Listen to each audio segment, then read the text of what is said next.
2023년 11월 26일 그 능력의 비결이란 주제로 요한복음 5장 19절에서 29절 세번역서 말씀으로 말씀 보시도록 하겠습니다. 세번역서 말씀으로 제가 말씀을 읽도록 하겠습니다. 예수께서 그들에게 말씀하셨다. 내가 진정으로 너희에게 말한다. 아들은 아버지께서 하시는 것을 보는 대로 따라할 뿐 아니요 아무것도 마음대로 할 수 없다. 아버지께서 하시는 일은 무엇이든지 아들도 그대로 한다. 아버지께서는 그 아들을 사랑하셔서 하시는 일을 모두 아들에게 보여주시기 때문이다. 또한 이보다 더 큰 일들을 아들에게 보여주셔서 너희를 놀라게 하실 것이다. 아버지께서 죽은 사람들을 일으켜 살리시니 아들도 자기가 원하는 사람들을 살린다. 아버지께서는 아무도 심판하지 아니하시고 심판하는 일을 모두 아들에게 맡기셨다. 그것은 모든 사람이 아버지를 공경하듯이 아들도 공경하게 하려는 것이다. 아들을 공경하지 않는 사람은 아들을 보내신 아버지도 공경하지 않는다. 내가 진정으로 너희에게 말한다. 내 말을 듣고 또 나를 보내신 분을 믿는 사람은 영원한 생명을 가지고 있고 심판을 받지 않는다. 그는 죽음에서 생명으로 옮겨갔다. 내가 진정으로 너희에게 말한다. 죽은 사람들이 하나님의 아들의 음성을 들을 때가 오는데 지금이 바로 그때다. 그리고 그 음성을 듣는 사람들은 살 것이다. 그것은 아버지께서 자기 속에 생명을 가지고 계신 것 같이 아들에게도 생명을 주셔서 그 속에 생명을 가지게 하여 주셨기 때문이다. 또 아버지께서는 아들에게 심판하는 권한을 주셨다. 그것은 아들이 인자이기 때문이다. 이 말에 놀라지 말아라. 무덤 속에 있는 사람들이 다 그의 음성을 들을 때가 온다. 선한 일을 한 사람들은 부활하여 생명을 얻고 악한 일을 한 사람들은 부활하여 심판을 받는다. 아멘. 함께 기도하고 말씀 나누도록 하겠습니다. 사랑하는 우리 하나님 아버지, 살아계신 주님, 주님의 면전 앞에서 두렵고 떨리는 마음으로 하나님 아버지의 말씀을 이 시간 선포하길 원합니다. 하나님의 말씀은 살아있어 사람의 생명과 골수를 쪼개기까지 하여 인간의 생각과 마음의 중심을 간파하오니 주님 아버지 생명의 말씀이 우리 삶의 생명의 생명수가 되어서 우리의 뼈 마디마디와 골수를 살리고 그리고 일으키고 우리에게 생명을 주는 하나님의 말씀의 시간이 될 수 있도록 인도하여 주시옵소서. 십자가의 능력은 십자가 문 앞에까지만 가는 것이 아닌 죽음을 통과해야만이 부활의 능력을 얻습니다. 하나님, 지난 시간 죽음의 시간에 감사하며 하나님 더 죽어짐으로 예수 그리스도가 나타나는 부활의 능력이 이 말씀을 듣는 모든 이에게 있게 하여 주시옵소서. 이 모든 말씀 이제 곧 다시 오셔서 우리를 취하시고 우리의 눈물을 닦아주실 우리의 신랑 되신 만왕의 왕 예수와 하마시아 예수 그리스도의 이름으로 간절히 기도 올립니다. 아멘. 오늘 이 말씀은 예수 그리스도가 어떤 분이신가, 하나님 아버지의 아들로서 그리고 하나님으로서 아버지께 어떤 자세를 취하고 계신가, 그 예수님의 아들됨, 장자의 모습, 아들됨의 권위에 대해서, 그 모습에 대해서 요한복음은 말하고 있습니다. 예수께서 사람들에게 말씀하십니다. 유대 사람들에게 내가 진정으로 너희에게 말하는 아들은 아버지께서 하는 대로 따라한다. 그 아버지는 하나님, 너희가 믿는 하나님 아버지시다. 나는 그의 아들이다. 근데 나는 그의 아들로 와서 아무것도 내 마음대로 할 수가 없다. 아버지께서 하시는 일들은 무엇이든지 나 아들 예수 그리스도도 똑같이 그대로 한다 라고 예수님께서 말씀하고 계십니다. 아버지께서는 예수 그리스도 그 독생자 예수 아들을 사랑하셔서 아버지께서 계획하고 하시는 모든 일들을 아들 대신 예수님께 다 보여주시기 때문이다. 그런데 그거보다 더 큰 놀라운 일들을 아들에게 보여주셔서 그 일을 하기를 원한다. 아버지께서는 아버지의 시간표가 되었을 때 죽은 사람들을 일으켜 살리실 것인데 아들이신 예수님도 동일한 능력으로 자기가 원하는 사람들을 살린다라고 말씀하십니다. 하나님 아버지께서 독생자 예수 그리스도를 처음에 보내셨을 때는 십자가 대속 사건으로 말미암아 용서받는 그 십자가를 달리신 예수 그리스도를 바라보고 믿는 자마다 멸망치 않고 영생에 얻게 하려 하심이라. 요한복음 3장 16절 말씀처럼 우리에게 용서를 선포하시지만 다시 오실 재림주, 유다의 사자로 다시 오실 여호와 하나님 아버지의 아들 예수 그리스도께서 다시 오실 때는 그 심판의 모든 권한을 하나님 아버지께서 예수 그리스도께 다 권한을 이임한다라는 말씀이십니다. 그래서 23절 말씀에 모든 사람이 아버지를 공경하듯이, 하나님 아버지를 우러러보고 공경하듯이 아들도 예수 그리스도도 공경하게 하려 하는 것이다.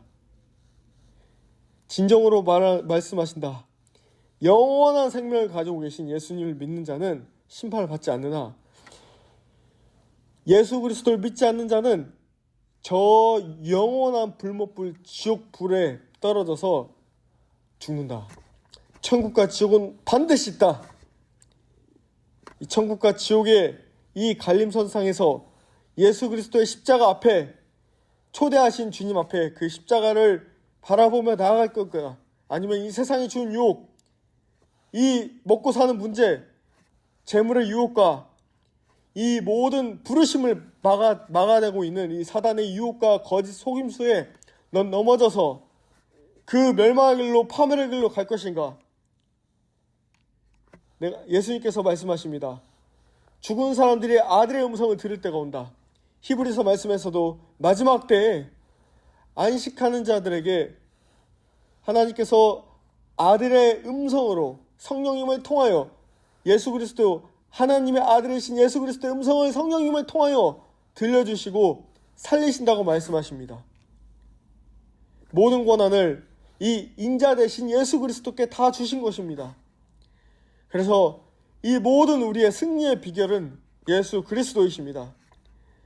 그런데 예수 그리스도, 말씀이 육신이 되어서 오신 태초에 하나님과 함께 계셔 모든 것을 이로 말미암아 지은 바가 되지 않는 것이 없나니, 이는 바로 인자 되신 우리 만왕의 왕 예수 그리스도께서 다시 오실 때에 말씀으로 살아낸 그 말씀의 어떤 갈라디아서 2장 16절 말씀처럼 우리의 의가 의롭게 된 것은 행위나 봉사가 아닌 믿음으로 말미암아 우리가 의롭게 된다고 말씀하셨는데, 그 믿음은, 그 의롭게 되는 그 은혜는 바로 하나님 아버지의 독생자 아들 예수 그리스도를 사랑함으로 말미암아 그 사랑의 원동력이 되어 말씀을 주야로 묵상하여 그 말씀을 지키기에 힘쓰는 주님의 신부들에게 그 말씀의 세마포를, 깨끗하고 거룩하고 흠없고 점없는 세마포를 우리에게 입혀주신다는 것입니다. 그것이 바로 가나의 혼인잔치의 비밀입니다. 그래서 우리가 착각하지 말아야 되는 것은 예수 그리스도를 믿는다고 하면서, 내가 착한 행실을 한다고 하면서 너의 행실은 왜 그래? 라고 하면서 비판하고 정죄하고 미워하는 것은, 그것은 하나님 아버지의 마음이 아닙니다. 오히려 내가 너를 도무지 알지 모르겠다. 넌 누구냐? 라고 심판대에서 말씀하실 주님을 우리는 두렵고 떨린 마음으로 사랑하고 그 은혜에 감격하여 믿음으로 감사하면서 살아가라고 우리는 성도로서 부르심을 받았습니다. 하나님께서 아버지의 마음을 아들 예수 그리스도께 다 보여주십니다. 그 아버지의 마음을 따라가는 아들은 그럼 누구일까요? 오늘 로마서 말씀에 8장 15절에서 17절 말씀에 우리는 하나님의 영으로 인도함을 받는 사람들은 다 하나님의 자녀인데, 15절부터 여러분은 또다시 두려움에 빠뜨리는 종살이의 영을 받은 것이 아니라 자녀로 삼으시는 영을 받았습니다. 그래서 우리는 그 영으로 하나님을 아빠 아버지라고 부릅니다. 바로 그때 그 성령이 우리의 영혼과 함께 우리가 하나님의 자녀임을 증언하십니다. 자녀임은 상속자이기도 합니다. 우리가 그리스도와 함께 영광을 받으려고 그와 함께 고난을 받으면 우리는 하나님이 정하신 상속자요 그리스도와 더불어 공동 상속자입니다. 라고 나와 있습니다. 아들은 누구이냐? 하나님의 영, 성령으로 인도함 받는 자. 하나님은 사랑이시기 때문에 모든 허다한 두려움을 내쫓습니다. 사랑은 허다한 모든 두려움을 내쫓습니다. 어떤 사람들이 어떻게 볼까? 이 사람이 어떻게 생각할까? 저 사람이 어떻게 나를 쳐다볼까? 어떻게 평가할까? 이 모든 두려움은 사단이 주는 것이기 때문에 예수 그리스도의 이름으로 이 시간 결박하고 떠나갈지어다 우리가 선포할 때 모든 우리 마음에 있는 골리앗과 같이 크게 자리 잡은 골리앗이 그 두려움이 떠나갈 줄로 믿습니다. 아멘. 우리는 종살이의 영을 받은 것이 아닙니다. 이 세상은 끊임없이 태초에 아담과 하와의 죄로 말미암아 아담은 선악과를 따먹은 하와의 그 죄값으로 말미암아 평생 밭에서 밭을 갈며 일을 하도록 저주를 받았고 그리고 하와는 아이를 낳는 그 세상의 고통을 받도록 하셨습니다. 하지만 하나님의 은혜를 아는 자, 이 마지막 시대 말세의 성도에게는 이 세상을 사는 원리가 적용이 됨과 동시에 하나님의 은혜라는 하늘의 원리가 하나님 나라의 킹덤의 원리가 그 붙드신 자녀의 삶을 이끌고 갈 줄로 믿습니다. 할렐루야. 그것은 하나님의 값없이 전적으로 주시는 값없는 은혜입니다. 이 은혜는 내가 아무것도 하지 않는데도 그냥 값없이 주시는 게 아니라 반드시 그에 따른 은혜를 얻기 위한 내가 순종이라는 대가 지불이 필요합니다. 바로 순종입니다. 성령께서 말씀하시는 것을 내가 아무런 조건 없이 예, 알겠습니다. 성경에 예수님께서 말씀하십니다. 너는 예, 아니오라고만 대답하라. 우리는 주님 앞에 예, 알겠습니다. 이게 바로 온유. 이게 온유의 원어의 뜻입니다. 부드럽고 예, 알겠습니다. 이런 것이 아니라 주님이 말씀하시면 예, 알겠습니다. Yes, sir. 이것이 바로 충성된 종이 주인에게 보이는 합당한 태도일 줄로 믿습니다. 우리가 그 영으로 하나님을 감히 아빠 아버지라고 부를 수 있습니다. 그것은 어떻게 할 수 있냐? 예수 그리스도께서 십자가에서 달리시고 죽으셨을 때 하늘의 휘장이 찢어지면서 구약시대 모세시대 때 출애굽기에 성막에서 대제사장들만 들어갈 수 있는 지성소에 모든 그 복잡한 절차들을 예수 그리스도를 바라봤을 때 그 성막을 바로 들어가는 것이 아닌 정말 우리가 회개하며 감사했을 때 그 지성소로 바로 직행으로 들어갈 수 있는 우리의 크신 자녀됨의 은혜를 주셨다는 것입니다. 자녀이면 상속자입니다. 하늘 아버지의 것이 우리의 것이고 우리의 것이 아버지의 것입니다. 그것은 우리가 정욕으로 쓰기에 내가 잘 먹고 잘 살기 위해서 하나님께 무분별하게 구하는 것이 아니라 마태복음 6장 33절 말씀처럼 먼저 그의 나라와 그의 의를 구하라. 그러면 그 모든 것을 다 너희에게 주시리라 더하시리라 말씀하신 하나님 아버지께 마음이 합한 자들이 하늘 아버지의 킹덤의 원리를 아는 자들에게 이제 마지막 때에 하나님께서 무한한 공급을 하실 줄로 믿습니다. 할렐루야. 바로 신본주의와 인본주의의 싸움이 맹렬하게 일어나고 있는 이 마지막 때에 사람들은 끊임없이 말합니다. 성품이 좋아야 된다. 행실이 좋아야 된다. 그거 맞습니다. 예, 그거 맞습니다. 그런데 어느 순간 한국교회가 성령을 잃어버리고 하나님 중심적인 것을 잃어버리고 당회 중심적인 것, 목사 중심적인 것, 힘 있는 장로 중심적인 것, 동 중심적인 것, 큰 건물 중심적인 것, 수많은 사람들이 많이 모이는 중심적인 것, 헌금이 많이 모이는 것이 중심적인 것, 유명세를 떨치는 것, 그런 인본주의, 썩어빠진 임금 인본주의가 하나님 중심주기로, 교회는 하나님 중심주기로, 하나님 중심으로 사람이 많건 적건 성령의 능력에 나타나는 것이 교회입니다.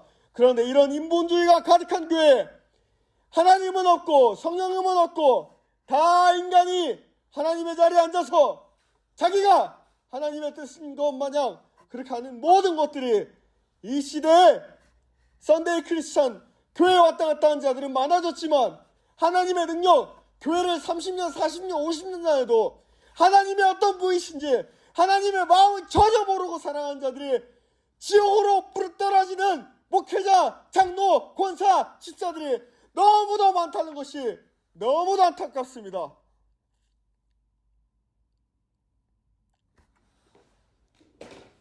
우리에게 능력의 그 능력의 비밀이 무엇입니까? 우리의 그 능력이 무엇입니까? 고난입니다.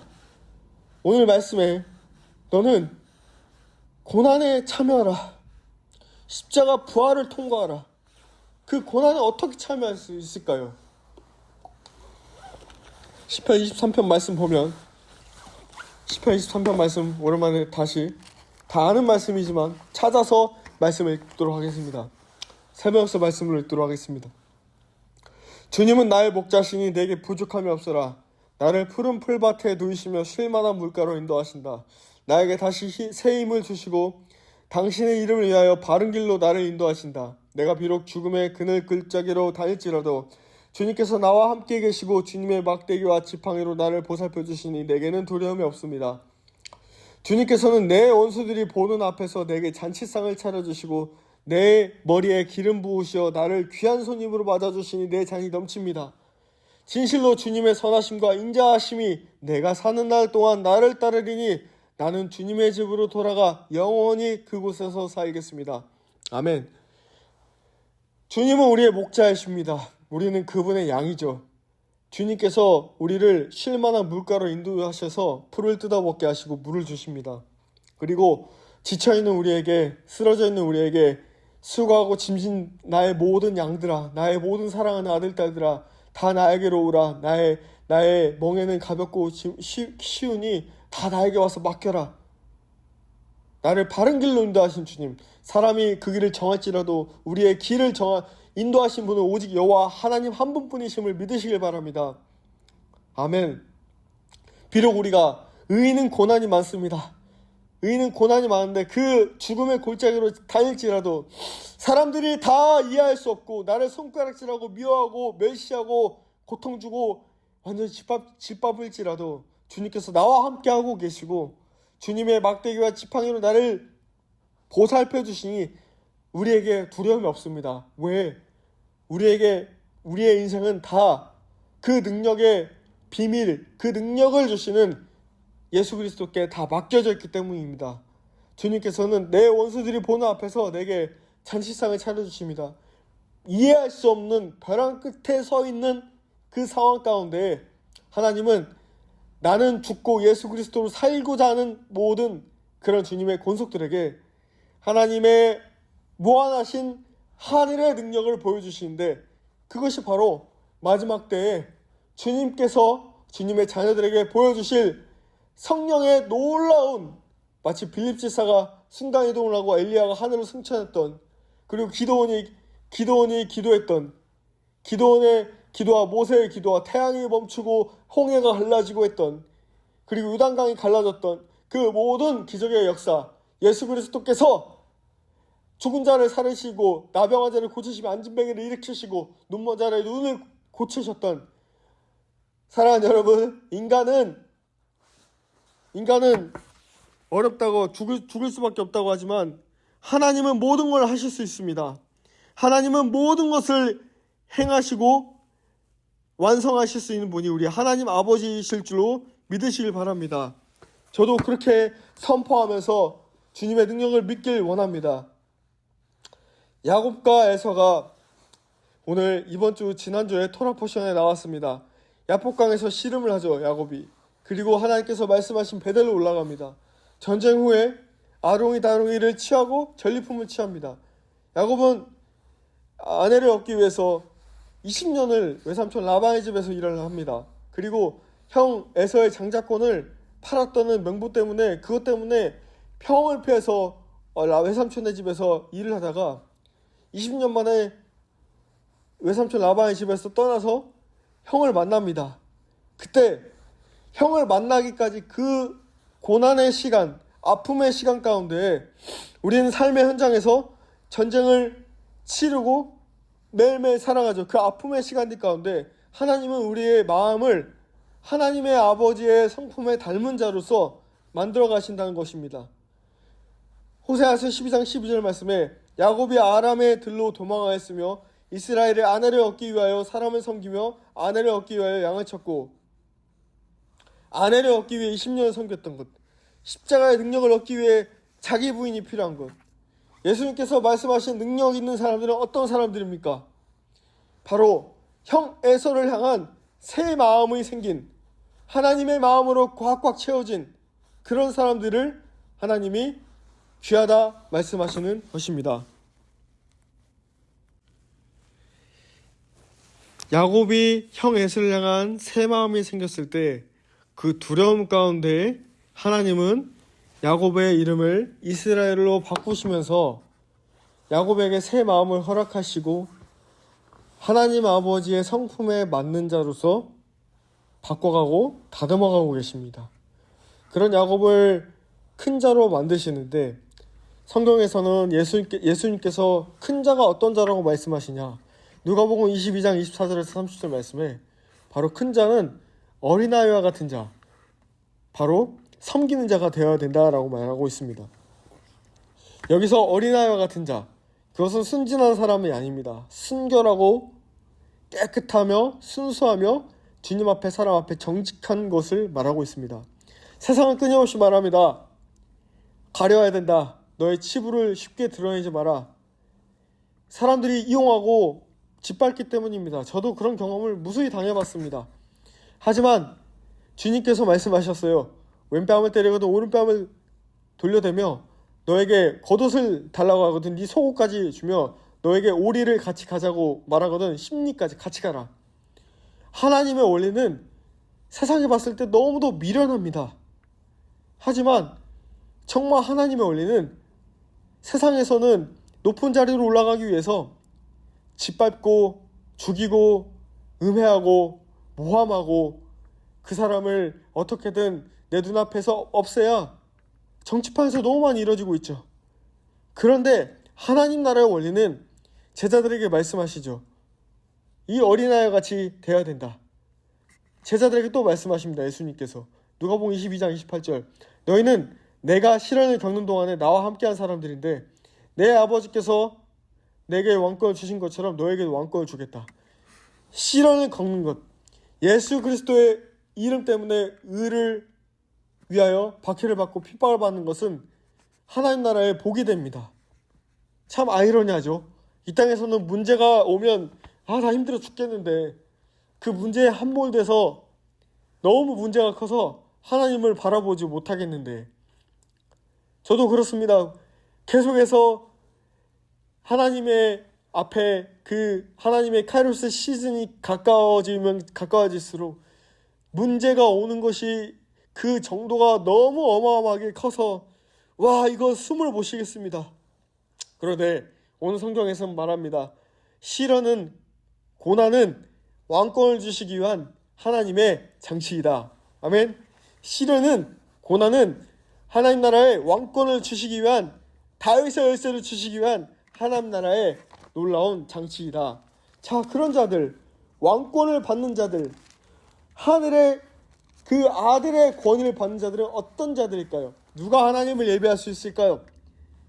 시편 기자는 말합니다. 시편 15장 2절에서 3절, 깨끗한 삶을 사는 사람, 정의를 실천한 사람, 마음으로 진실을 말하는 사람, 혀를 돌려 남의 허물을 들추지 않는 사람, 친구에게 해를 끼치지 않는 사람, 이웃을 모욕하지 않는 사람, 이런 자들에게 하나님께서 New Heart, 이 새 마음을 부어주시는데 더 말하고 있습니다. 시편 24편 말씀에 그러면 누가 깨끗한 그 주님의 산에 오를 수 있을까? 누가 그 거룩한 곳에 들어갈 수 있을까? 시편 24편 4절 말씀, 깨끗한 손, 해맑은 마음, 헛된 우상에게 마음이 팔리지 않고 거짓 맹세를 하지 않는 사람입니다. 아멘. 우리는 주님께서 참된 양식을 위해서 일하라고 말씀하신 것을 기억해야만 합니다. 우리 예수님께서 말씀하시는 참된 양식은 무엇입니까? 그것은 바로 하나님의 뜻을 행하고 그분의 일을 이루어 드리는 것입니다. 아멘. 너희는 무엇을 먹을까, 무엇을 입을까, 무엇을 마실까 염려하지 마라. 그날의 걱정은 염려는 그날 일로 족한즉 그런즉 너희는 그의 나라와 그의 의를 구하라. 너희는 썩 없어질 양식을 위하여 일하지 말고 하늘 아버지의 일을 위하여 너희는 나아가라. 모세도 직업을 가졌습니다. 양치기로서, 목동으로서. 예수님도 목수였고 사도 바울도 텐트 메이커였죠. 우리가 그 참된 양식을 얻는 비결을 이 시즌에 적용해 보아야 될 줄로 믿습니다. 저도 이제 하나님께서 인도하시는 것이 있어서 이제 7년 시간이 지나고 이제 직업을 가져보려고 하고 있습니다. 주님께서 이 씨 뿌림과 추수의 시즌이 다가오고 있는 이때에 주님께서 말씀하시는 것은 요한복음 4장 36절에서 38절입니다. 추수하는 사람은요 품삯을 받습니다. 그리고 영생에 이르는 열매를 거둬들이죠. 그러면 뿌린 사람과 추수한 사람이 함께 기뻐하게 됩니다. 그 능력은 사람의 전략에도 있지 않고 사람의 경험에도 있지 않고 사람이 할 수 있는 일이 아닙니다. 요한복음 4장 38절 나는 너희를 보내서 너희가 수고하지 않는 것을 거두게 하였다. 수고는 남들이 하였는데 너희는 그들의 수고의 결실에 참여하게 된 거다. 은혜로 값없이 그 청룡열차, 은혜의 구원열차에 청룡열차에 그냥 값없이 같이 탄 거죠. 우리에게는 교만은 패망의 선봉이라고 했습니다. 우리에게는 나의 이해와 나의 생각과 나의 배경과 나의 지식과 나의 계획이 아닌 끊임없이 나 자기를 부인하고 그런즉 이젠 내가 사는 것이 아니오 내 안에 살아계신 예수 그리스도의 능력으로 살아가야 될 줄로 믿습니다. 그 예수 그리스도의 능력은 어디에서 나올까요? 그 능력의 비결이 무엇일까요? 그 능력의 비결은 빌립보서 2장 3절에서 11절 말씀으로 이렇게 말하고 있습니다. 우리가 어떻게 해야 될까? 무슨 일을 하든지 경쟁심이나 허영심으로 하지 말고 겸손한 마음으로 하고 자기보다 서로 남을 낮게 여기라. 또한 여러분은 자기 일만 돌보지 말고 서로 다른 사람들의 일도 돌봐보고 여러분 안에 이 마음을 품어야 되는데 그것은 예수 그리스도의 마음을 품어야 된다. 예수님도 자기를 비워서 종의 모습을 취하시고 사람과 같이 되셨다. 자기를 낮추시고 죽기까지 순종하셨으니 십자가에 죽기까지 하셨다. 예수님 안에서 일체의 비결은 순종한 것. 우리가 더 두렵고 떨린 마음으로 날마다 구원을 이뤄가는 삶입니다. 오직 성령이 우리에게 내리시면 우리는 증인의 삶을 살게 됩니다. 예수로 충만하고 성령으로 충만한 자.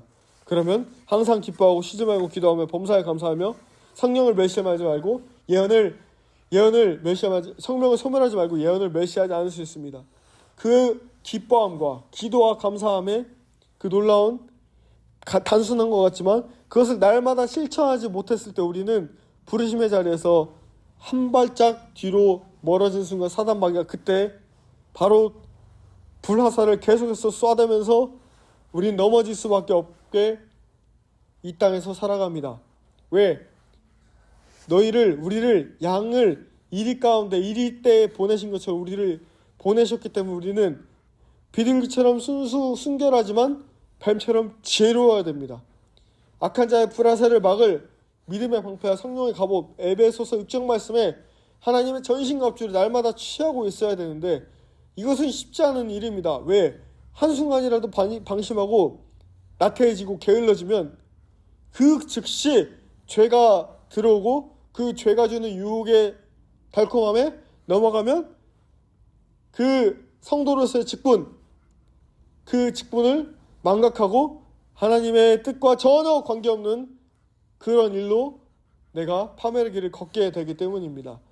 느헤미야 8장 9절에서 10절 말씀에 바벨론으로 포로로 70년 주기를 끌려갔던 그 바벨론의 술관원장으로 있었던 느헤미야는 성전 학사 에스라와 함께 이스라엘 백성들 앞에서 하나님 말씀을 읽고 그리고 오늘 느헤미야 8장 9절에서 10절 말씀에 말합니다. 여호와를 기뻐하라. 주님 앞에서 기뻐하면 힘이 생기니까 슬퍼하지 마라. 얼마나 슬펐을까요? 자기가 살았던 터전이 다 무너지고 없어지고 다 포로로 끌려가서 죽고 그랬던 이스라엘 백성들이 다시 오게 됩니다. 우리는 절망할 수밖에 없는 이 상황 가운데 우리가 날마다 넘어질 수밖에 없는 이 위기 가운데 살아가고 있습니다. 그럴 때마다 기뻐하는 게 참 쉽지 않습니다. 하지만 우리에게 문제에 들어가서 문제를 해결할 능력이 우리에게 없다는 것을 너무도 잘 압니다. 문제를 해결할 능력이 없습니다. 그 능력은 우리 주 예수 그리스도께 있습니다. 그럼 우리가 뭐 해야 될까요? 기도해야 됩니다. 엎드려야 됩니다. 믿음의 대가들 모세, 바울 다 예수님도 목자의 가장 좋은 표본인데 모세는 어떻게 기도했나요? 주님, 차라리 저들에게 어떤 짐을 지어주기 않게 하기 위해서 내 이름을 지워달라고 말했습니다. 예수님도 누가복음 12장 말씀에 한 영혼을 찾은 것에 대한 기쁨을 말씀하셨고 한 영혼이 얼마나 천하보다 귀하다는 것을 예수님 말씀하셨죠. 그리고 내가 여러 번 감옥에 갇히고 40대에서 한 대를 감한 숫자에 매를 여러 번 맞았던 사도 바울, 그리스도를 위해서 가장 많은 고난과 핍박을 받았던 사도 바울, 그는 자기가 삼층천에 갔다 왔던 놀라운 하늘의 비밀을 가진 자였어도 그 비밀을 발설하거나 바보처럼 남용하고 다니거나 그것을 자랑하지 않았습니다. 오히려 그리스도의 영광에 함께 참여하기 위해서 고난에 동참했다는 것입니다. 그리고 감사하라.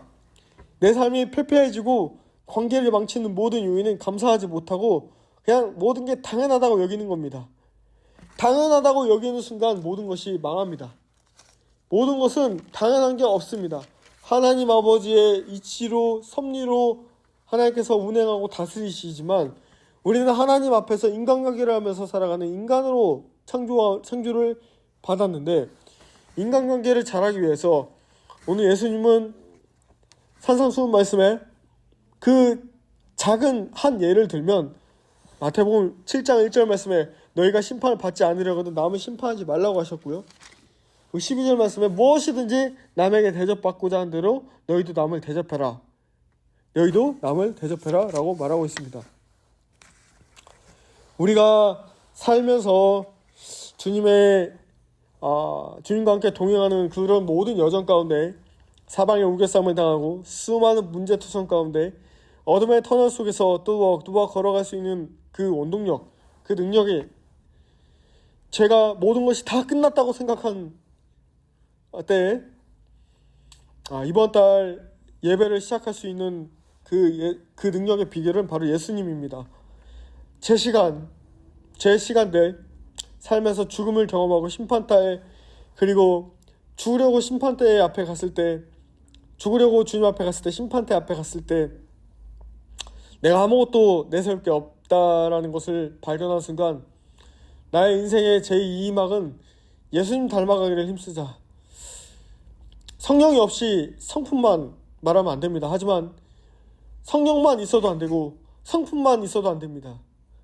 성령으로 거듭난 자는 날마다 하나님의 말씀으로 살아낼 때 성품도 저절로 예수님 닮아가는 겁니다. 전지전능하신 하나님의 사랑을 우리가 받고 있습니다. 예수님께서 제가 죽을 것 같은 이 가장 깊은 수월의 골짜기에 들어갔을 때 예수님이 저의 앞에 계시고 옆에 계시고 눈물을 흘리고 계신 것을 그제서야 보게 됐습니다. 저는 지난 1년 반 동안 이 더 가스펠 하우스 처치의 예배가 멈춰지고 2022년도 6월 달에 공동체가 해산되고 죽을 것 같은 그 시간을 지나오면서 다른 일로 저를 포장하고 사역을 한다고 해왔지만 제가 했던 것입니다. 근데 제가 아무것도 할 수 없는 이 자리에 이제 제 능력과 열정으로 뭔가를 안 해야겠다고 포기하고 권리를 포기하고 다 내려놓은 순간 가장 연약하고 아무것도 볼품이 없는 모습인데 예수님이 제 앞에 계신 게 이제 느껴집니다. 아멘. 할렐루야. 가장 부셔진 이때에 솔직히 요즘 시즌이 가장 창피하고 숨고 싶고 세상 사람들처럼 저는 부도 권력도 명예도 없어요. 크리스찬 사역에서도 유명한 사람들도 많고 승승장구한 사람들도 많은데 저는 교인들도 없고 같이 편하게 예배드릴 수 있는 건물도 없고 아무것도 없는 이때 소망의 끝, 벼랑의 끝에서 정말 소망의 줄을 내려주신 주님, 제가 지금 이 말씀 앞에서 웃을 수 있는 이유, 하나님께서 나와 함께하고 계시고, 이 말씀도 사실 첫 예배에 저희 아들 시온이와 함께 예배를 시작했습니다. 아무도 오지 않았어요.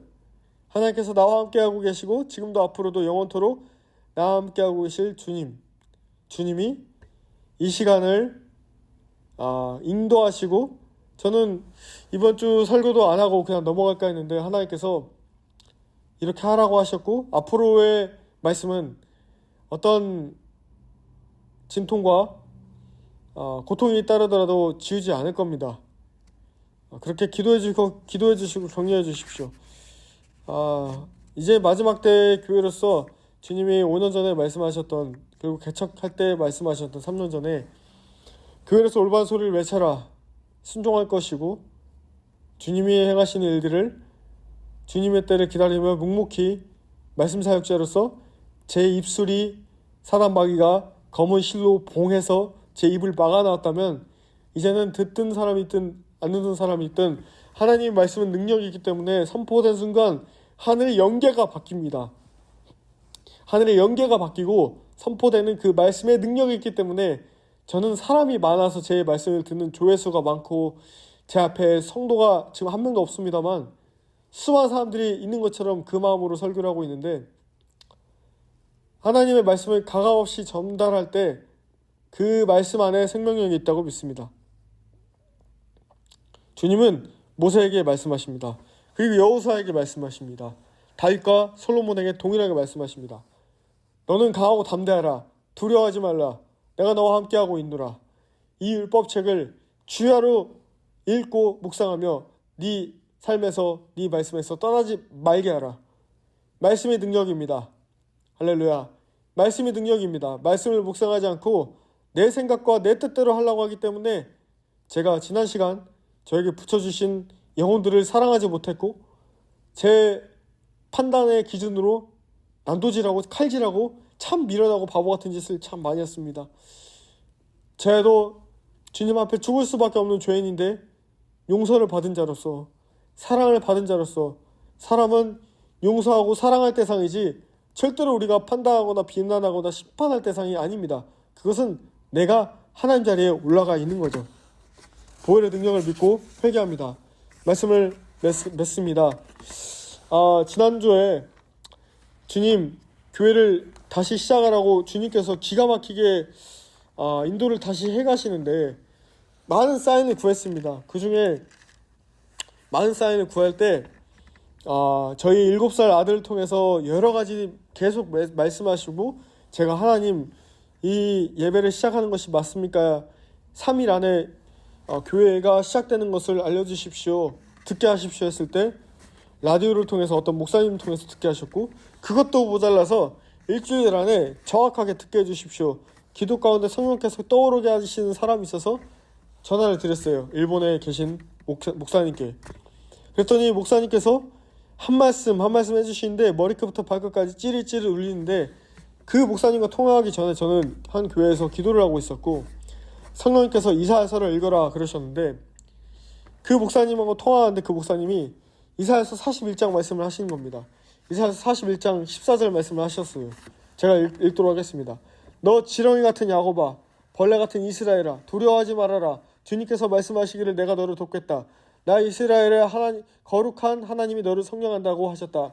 내가 너를 날이 날카로운 새 타작기로 만들 터이니 내가 산을 쳐서 부스러기를 만들 것이며 언덕을 겨로 만들 것이다.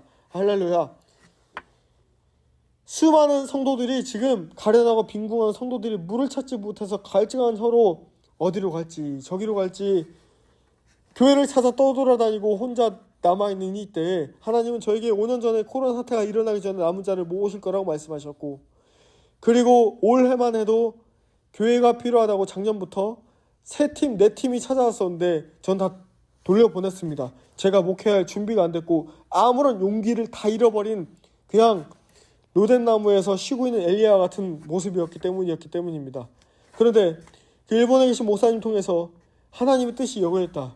벼랑 끝에 서 있는 지금의 최 목사의 모습은 목회에만 전념해서 그것이 하나님의 뜻이다 라고 말씀하시면서 정말 말씀하시는데, 제가 그 전에 하나님의 지혜와 계시를 받은 것이 많아 광주에 대한 책을 썼고, 마지막 다윗의 추수의 세대에 대한 책을 썼고, 그리고 책으로 출간하지 않았지만 청교도인들이 이 이스라엘을 정말 성경적으로 어떻게 봤는지 로마서를 통해서 책을 쓴 게 있습니다. 그런데 저는 다 멈췄습니다. 제 힘으로 뭔가를 해서 사람을 제 힘으로 끌어당기고 모으고 뭔가를 해보겠다고 하는 생각들을 다 이제 예수님의 이름으로 멈춥니다. 이 마른 땅과 같은 제가 속해 있는 이 광주 땅이 빛의 도시, 빛으로 나오기 위해서 이 순교자의 터 위에 있는 수많은 사람들이 남은 자로 몰려들기 위해서 하나님의 예수 그리스도의 비밀 능력을 가진 자들이 모여질수록 먼저는 종인 제가 하나님 앞에 완전히 죽어져 있어야 될 줄을 믿고, 누가 크냐 다툴 수 있기 때문에 가장 낮은 모세와 같은 종의 모습으로 다윗같이 허물을 들치기보다 덮어주고 아껴주는 아둘람 동굴 공동체가 되길 원합니다. 주님께서 아둘람 동굴과 같은 앞으로의 목회 2년의 시간은 목회에만 전념할 건데, 아둘람 동굴과 같은 그런 시간이 될 거라 마음 주셨어요. 한 번에 사람이 다 죽어지지 않아요. 완전히 팍 죽어줘야 됩니다. 그것은 계속해서 연습해야 되는 거예요. 제가 이 시간에 나누고 싶은 마음이, 그 죽어지기 위해서, 그 일체의 능력을 받기 위해서 우리가 내면에 각자에게 골리앗이 있는데, 그 골리앗은 종교입니다. 종교. 5개의 종교가 있는데, 첫 번째 율법주의. 행동으로 행위로 잘하면 된다. 그냥 내가 직분 잘하고 헌금 잘하고 봉사 잘하고 그냥 주일날 성수 잘하고 그냥 이런 율법주의. 두 번째 의견. 내 생각은 이래, 네 생각은 이래. 하나님 말을 말해야지. 하나님의 말씀하신 걸 말해야지. 내 생각 말하는 의견들. 세 번째 논쟁. 사람들은 자기 생각으로 남을 깎아내리고 비판하고 비난하기 좋아합니다. 논쟁하는 거. 네 번째 판단하는 거. 다섯 번째 비판하는 것. 네 번째, 이것을 회복하는 것은 하나님께서 정말 우리를 살리시길 원하시는데, 그 삶에 믿음뿐만 아니라 삶의 실천이 필요합니다. 그 실천을 저는 아까 시편 15장 말씀으로 마무리할까 합니다. 사랑하는 여러분, 우리는 내가 여러분들 가운데 저도 그렇습니다만, 나는 실패했고 모든 내 주변 사람들이 나를 봤을 때 실패한 사람 같고, 완전히 넘어진 것 같고, 문제투성이고, 문제를 가리고 밴드로 붙이고 숨기고 그때 순간만 모면하고 넘어가는 것이 더 나쁜 거예요. 문제를 들춰내고, 내가 이렇게 아프니까 이 진물 좀 짜내주시고 상처에 약 좀 발라주셔서 새살이 돋아날 수 있도록 마음밭에, 에스겔 36장 26절에서 28절 말씀처럼 마음밭에 돌들을 제거해 주셔서 새살이 돋아날 수 있도록 나 좀 도와주세요. 겸손하게 납작 엎드려져서 날마다 사람을 찾는 것이 아닌 주님을 찾을 때 예수님만이 희망 되시고 소망 되는 저와 여러분이 되시길 바랍니다. 시편 15장 말씀을 3번에서 말씀으로 읽고 1년 반 만에 시작하는 더 가스펠 하우스 처치의 주일 예배 설교 말씀을 마무리하도록 하겠습니다. 시편 15장 말씀. 누가 주님께 예배할 수 있는가? 1절. 주님, 누가 주님의 장막에서 살 수 있겠습니까? 누가 주님의 거룩한 산에 머물 수 있겠습니까? 깨끗한 삶을 사는 사람, 정의를 실천하는 사람, 마음으로 진실을 말하는 사람, 혀를 돌려 남의 허물을 들추지 않는 사람, 친구에게 해를 끼치지 않는 사람, 이웃을 모욕하지 않는 사람, 하나님을 업신여기는 자를 경멸하고 주님을 도려하는 사람을 존경한 사람입니다. 맹세한 것은 해가 되더라도 깨뜨리지 않고 지키는 사람입니다. 높은 이자를 받으려고 돈을 구워주지 않으며 무지한 사람을 해칠세라 뇌물을 받지 않는 사람입니다. 이러한 사람은 영원히 흔들리지 않을 겁니다. 할렐루야. 기도하고 마치겠습니다. 하나님 아버지, 생명의 말씀만 듣는 이들에게 심겨 부정적인 우리가 해결할 수 없는 문제에 집중하지 말고 그 문제의 본질을 다루실 수 있는 우리의 육은 죽일 수 있으나 영은 죽일 수 없는 사람과 세상을 두려워하지 않고 그 영까지 좌지우지할 수 있는 하나님을 두려워하며 하나님만 경외하며 이 마지막 시대에 하나님 아버지의 말씀을 듣고 살아나는 성도, 살아나는 교회, 그리고 주님께서 시작하라고 하신 이 전라도 가장 어려운 땅에, 광주 땅에 주님 이제 주님의 아들난 동굴에 다윗이 그리고 그의 가족들이 그리고 억울한 일을 당한 자, 아픈 자, 그런 모든 자들이 모여 주님 큰 군대가 일어나게 도와주시옵소서. 예수와 하마시아 이름으로 간절히 기도드립니다. 할렐루야, 아멘. 감사하고 사랑하고 축복합니다.